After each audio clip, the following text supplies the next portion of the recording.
Part 2, Chapter 1. It was the middle of the morning, and Winston had left his cubicle to go to the lavatory. A solitary figure was coming toward him from the other end of the long, brightly lit corridor. It was the girl with dark hair. 4 days had gone past since the evening when he had run into her outside the junk shop. As she came nearer, he saw that her right arm was in a sling, not noticeable at a distance because it was of the same colour as her overalls. Probably she had crushed her hand while swinging around one of the big kaleidoscopes on which the plots of novels were roughed in. It was a common accident in the fiction department. They were perhaps 4 meters apart when the girl stumbled and fell almost flat on her face. A sharp cry of pain was wrung out of her. She must have fallen right on the injured arm. Winston stopped short. The girl had risen to her knees. Her face had turned a milky yellow colour, against which her mouth stood out redder than ever. Her eyes were fixed on his, with an appealing expression that looked more like fear than pain. A curious emotion stirred in Winston's heart. In front of him was an enemy who was trying to kill him. In front of him also was a human creature in pain and perhaps with a broken bone. Already he had instinctively started forward to help her. In the moment when he had seen her fall on the bandaged arm, it had been as though he felt the pain in his own body. "You're hurt?" he said. "It's nothing. My arm. It'll be all right in a second." She spoke as though her heart were fluttering. She had certainly turned very pale. "You haven't broken anything?" "No. I'm all right. It hurt for a moment, that's all." She held out her free hand to him, and he helped her up. She had regained some of her colour, and appeared very much better. "It's nothing," she repeated shortly. "I only gave my wrist a bit of a bang. Thanks, comrade." And with that, she walked on in the direction in which she had been going, as briskly as though it had really been nothing. The whole incident could not have taken as much as half a minute. Not to let one's feelings appear in one's face was a habit that had acquired the status of an instinct, and in any case, they'd been standing straight in front of a telescreen when the thing happened. Nevertheless, it had been very difficult not to betray a momentary surprise, for in the 2 or 3 seconds while he was helping her up, the girl had slipped something into his hand. There was no question that she had done it intentionally. It was something small and flat. As he passed through the lavatory door, he transferred it to his pocket and felt it with the tips of his fingers. It was a scrap of paper, folded into a square. While he stood at the urinal, he managed, with a little more fingering, to get it unfolded. Obviously, there must be a message of some kind written on it. For a moment he was tempted to take it into one of the water closets and read it at once. But that would be shocking folly, as he well knew. There was no place where you could be more certain that the telescreens were watched continuously. He went back to his cubicle, sat down, threw the fragment of paper casually among the other papers on the desk, put on his spectacles, and hitched the speedwrite toward him.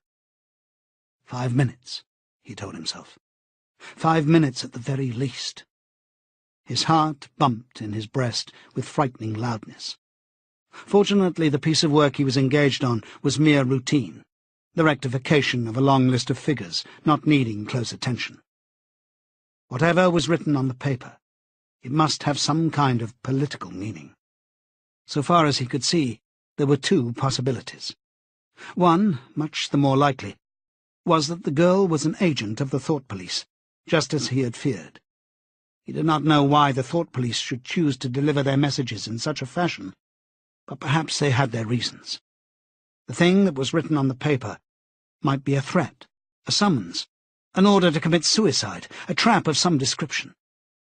But there was another, wilder possibility that kept raising its head, though he tried vainly to suppress it. This was that the message did not come from the thought police at all, but from some kind of underground organization. Perhaps the Brotherhood existed after all. Perhaps the girl was part of it. No doubt the idea was absurd, but it had sprung into his mind in the very instant of feeling the scrap of paper in his hand. It was not until a couple of minutes later that the other, more probable explanation had occurred to him. And even now, though his intellect told him that the message probably meant death, still, that was not what he believed, and the unreasonable hope persisted, and his heart banged, and it was with difficulty that he kept his voice from trembling as he murmured his figures into the speak-write. He rolled up the completed bundle of work and slid it into the pneumatic tube. 8 minutes had gone by. He readjusted his spectacles on his nose, sighed, and drew the next batch of work toward him, with the scrap of paper on top of it. He flattened it out. On it was written in large, unformed handwriting, "I love you." For several seconds he was too stunned even to throw the incriminating thing into the memory hole.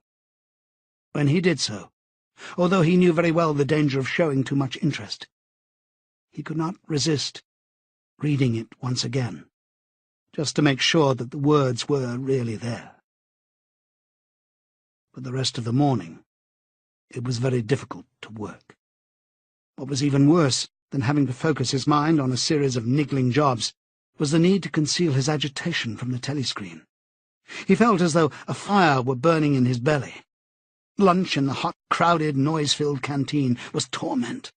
He had hoped to be alone for a little while during the lunch hour, but as bad luck would have it, the imbecile Parsons flopped down beside him, the tang of his sweat almost defeating the tinny smell of stew, and kept up a stream of talk about the preparations for Hate Week. He was particularly enthusiastic about a papier-mâché model of Big Brother's head, 2 meters wide, which was being made for the occasion by his daughter's troop of spies. The irritating thing was that in the racket of voices, Winston could hardly hear what Parsons was saying, and was constantly having to ask for some fatuous remark to be repeated. Just once he caught a glimpse of the girl at the table with 2 other girls at the far end of the room. She appeared not to have seen him, and he did not look in that direction again. The afternoon was more bearable. Immediately after lunch there arrived a delicate, difficult piece of work which would take him several hours and necessitated putting everything else aside. It consisted in falsifying a series of production reports of 2 years ago in such a way as to cast discredit on a prominent member of the inner party who was now under a cloud. This was the kind of thing that Winston was good at, and for more than 2 hours he succeeded in shutting the girl out of his mind altogether. Then the memory of her face came back, and with it a raging, intolerable desire to be alone. Until he could be alone, it was impossible to think this new development out. Tonight was one of his nights at the community centre. He wolfed another tasteless meal in the canteen, hurried off to the centre, took part in the solemn foolery of a discussion group, played 2 games of table tennis, swallowed several glasses of gin, and sat for half an hour through a lecture entitled "INSOC in Relation to Chess." His soul writhed with boredom, but for once he had no impulse to shirk his evening at the centre. At the sight of the words, "I love you," the desire to stay alive had welled up in him, and the taking of minor risks suddenly seemed stupid. It was not till 23 hours, when he was home and in bed, in the darkness where you were safe even from the telescreen so long as you kept silent, that he was able to think continuously. It was a physical problem that had to be solved.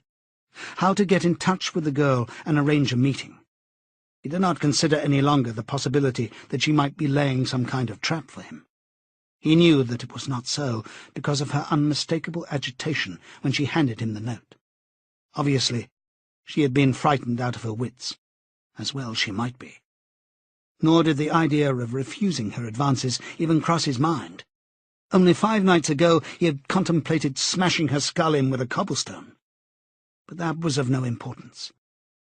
He thought of her naked, youthful body, as he had seen it in his dream. He had imagined her a fool like all the rest of them, her head stuffed with lies and hatred, her belly full of ice. A kind of fever seized him at the thought that he might lose her. The white, youthful body might slip away from him. What he feared more than anything else was that she would simply change her mind, if he did not get in touch with her quickly. But the physical difficulty of meeting was enormous. It was like trying to make a move at chess when you were already mated. Whichever way you turned, the telescreen faced you. Actually, all the possible ways of communicating with her had occurred to him within 5 minutes of reading the note. But now, with time to think, he went over them one by one, as though laying out a row of instruments on a table. Obviously, the kind of encounter that had happened this morning could not be repeated. If she had worked in the records department, it might have been comparatively simple, but he had only a very dim idea whereabouts in the building the fiction department lay, and he had no pretext for going there. If he had known where she lived and at what time she left work, he could have contrived to meet her somewhere on her way home. But to try to follow her home was not safe, because it would mean loitering about outside the ministry, which was bound to be noticed. As for sending a letter through the mails, it was out of the question. By a routine that was not even secret, all letters were opened in transit. Actually, few people ever wrote letters. For the message that it was occasionally necessary to send, there were printed postcards with long lists of phrases, and you struck out the ones that were inapplicable. In any case, he did not know the girl's name, let alone her address. Finally, he decided that the safest place was the canteen.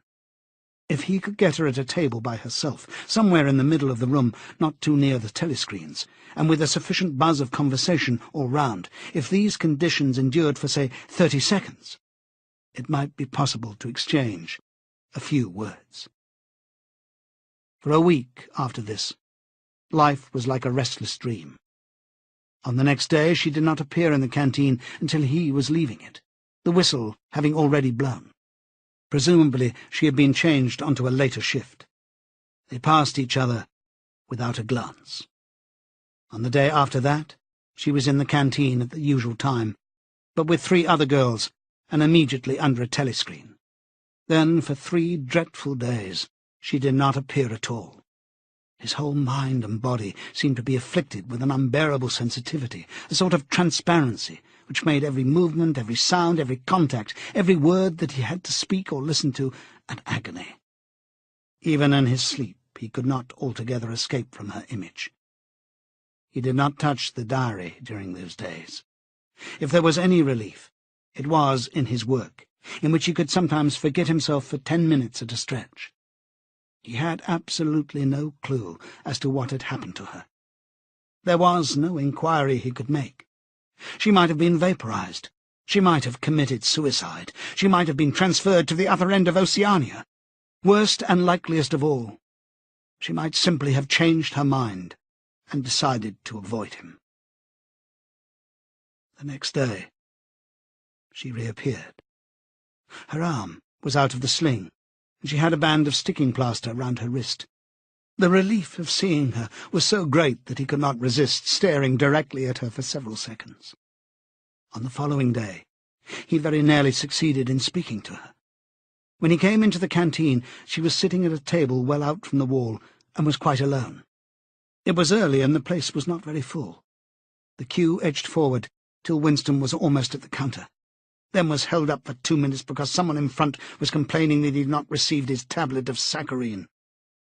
But the girl was still alone when Winston secured his tray and began to make for her table.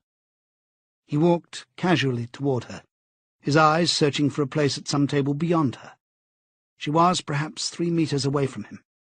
Another 2 seconds would do it. Then a voice behind him called, "Smith!"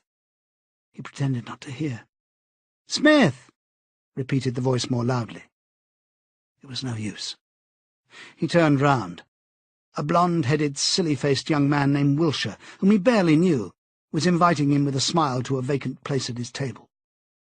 It was not safe to refuse. After having been recognized, he could not go and sit at a table with an unattended girl. It was too noticeable.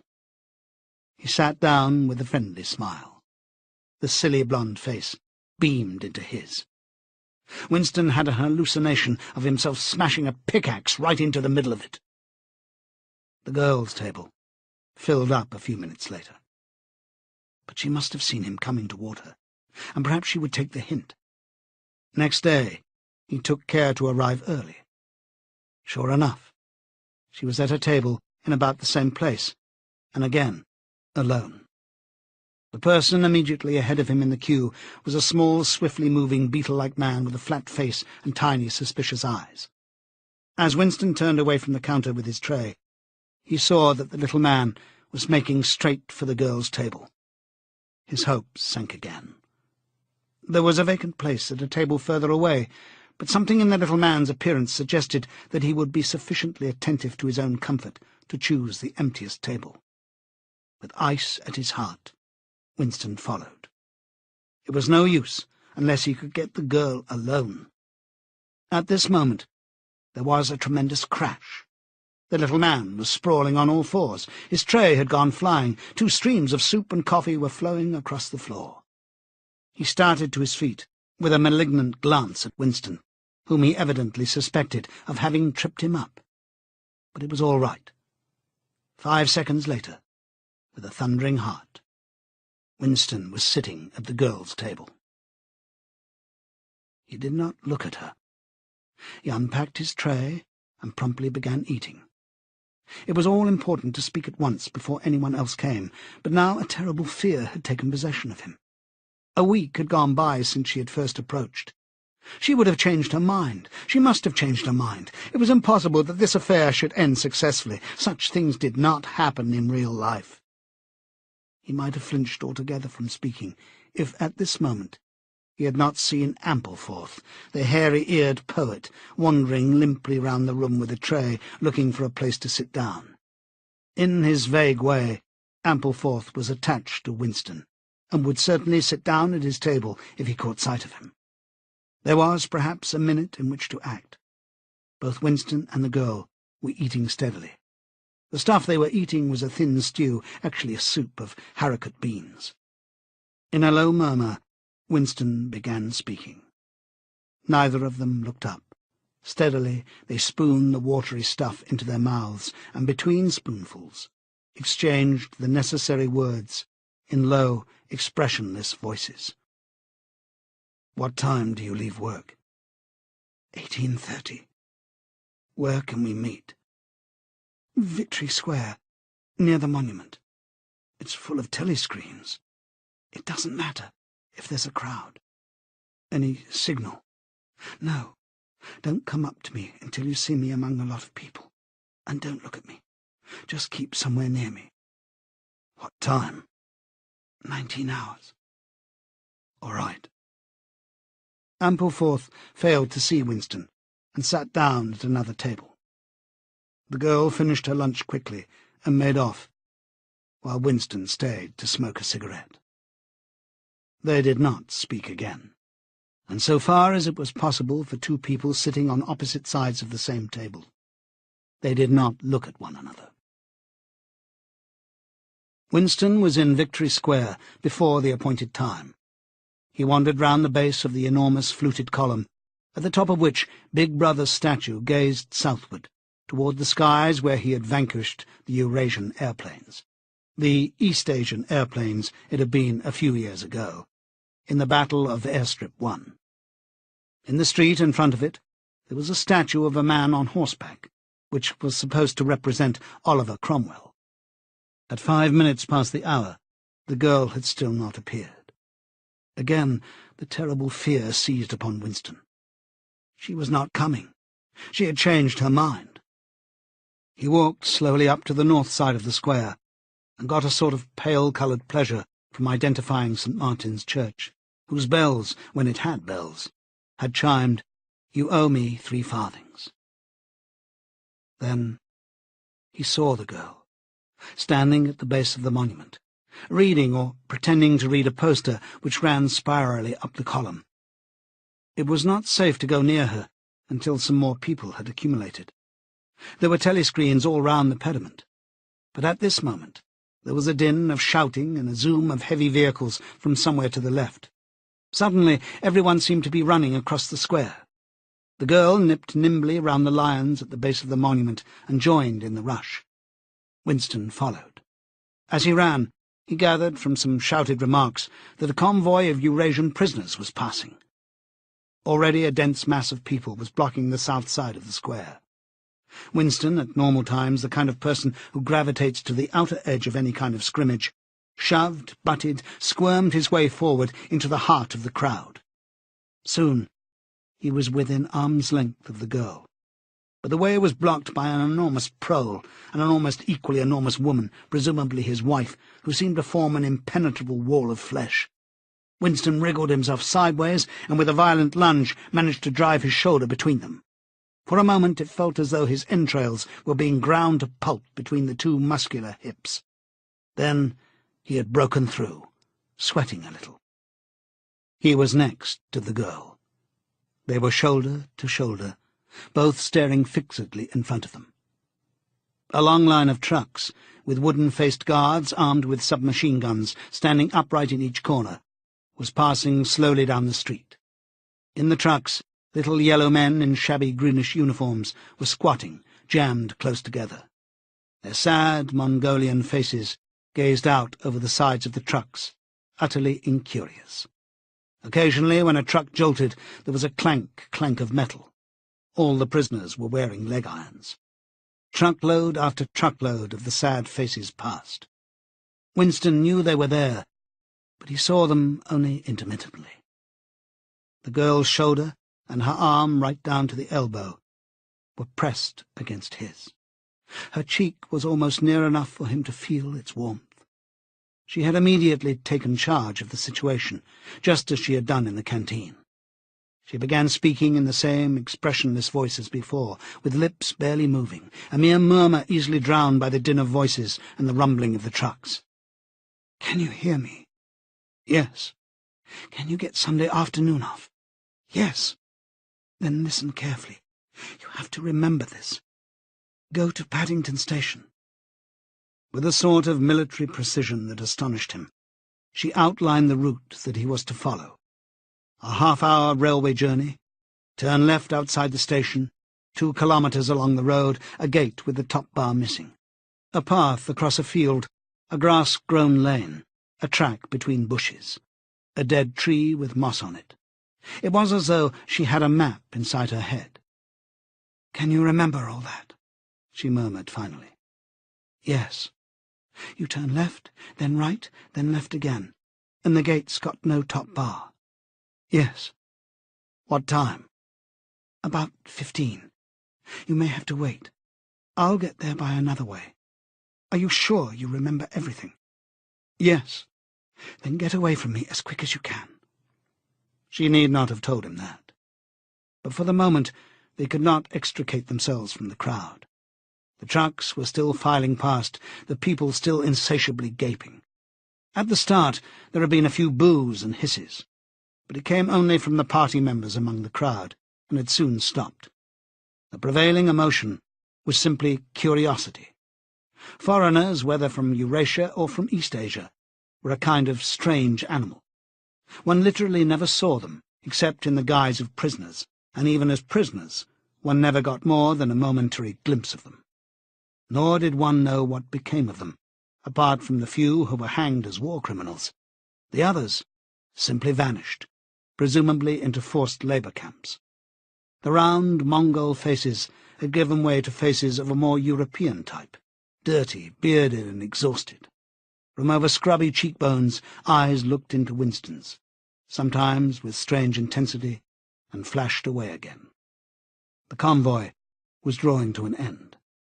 In the last truck he could see an aged man, his face a mass of grizzled hair, standing upright, with wrists crossed in front of him, as though he were used to having them bound together. It was almost time for Winston and the girl to part. But at the last moment, while the crowd still hemmed them in, her hand felt for his and gave it a fleeting squeeze. It could not have been 10 seconds, and yet it seemed a long time that their hands were clasped together. He had time to learn every detail of her hand. He explored the long fingers, the shapely nails, the work-hardened palm with its row of calluses, the smooth flesh under the wrist. Merely from feeling it, he would have known it by sight. In the same instant it occurred to him that he did not know what colour the girl's eyes were. They were probably brown, but people with dark hair sometimes had blue eyes. To turn his head and look at her would have been inconceivable folly. With hands locked together, invisible among the press of bodies, they stared steadily in front of them, and instead of the eyes of the girl, the eyes of the aged prisoner gazed mournfully at Winston out of nests of hair.